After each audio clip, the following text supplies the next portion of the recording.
Immerse yourself in the profound insights offered by Father Chuck Belmonte as he delves into daily reflections on various gospel passages from the Bible.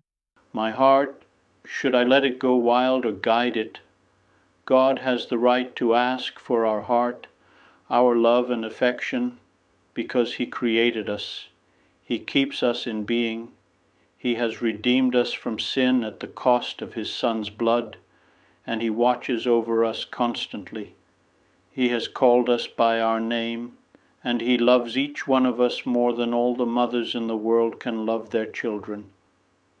Because of all this, He wants us to give Him our body with all its senses, our soul with all its faculties. He asks for our very intimacy, our heart. Surrendering the heart is difficult, but it ends the miserable search for compensations.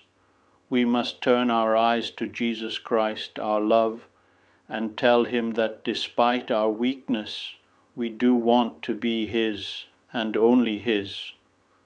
Don't you have a feeling that greater peace and closer union will come to you when you have responded to that extraordinary grace that is asking you for total detachment? Struggle for His sake to please Him, but strengthen your hope. When the longing for compensations grows stronger, when the temptation to human consolation tries to enchain our heart and turn it away from God's love, we need to think about heaven, the endless happiness that God our Lord has in store for us. Why stoop to drink in the puddles of worldly consolations when you can quench your thirst in waters that spring up into life everlasting? How clear the way is, how obvious the obstacles, what good weapons to overcome them, and yet how much going astray and how much stumbling. That is so, isn't it? It's that fine thread, a chain of wrought iron, which you and I know about, and which you aren't willing to break, and it is causing you to stray from the path and making you stumble and even fall. What are you waiting for to cut it and go forward? When you put into practice all this doctrine, says Saint Josemaria, there will be times when you find that words are just not enough.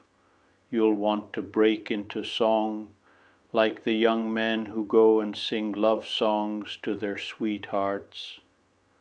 We must surrender our hearts to live in universal fraternal charity without distinctions.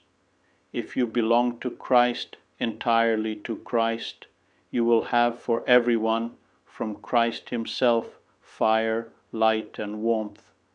The total surrender of our hearts actually helps us in our fraternal charity, because it eliminates the danger of self-seeking and prevents our love for one another from being based simply on human reasons.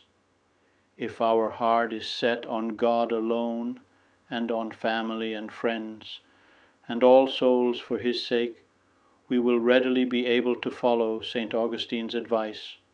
Love and do what you like. If you keep quiet out of love. If you correct out of love. If you forgive out of love. Make sure this root of charity is there in your soul, for nothing but good can come of it. I would be delighted to extend an invitation to you once again tomorrow for another insightful reflection on the Gospel by Father Belmonte.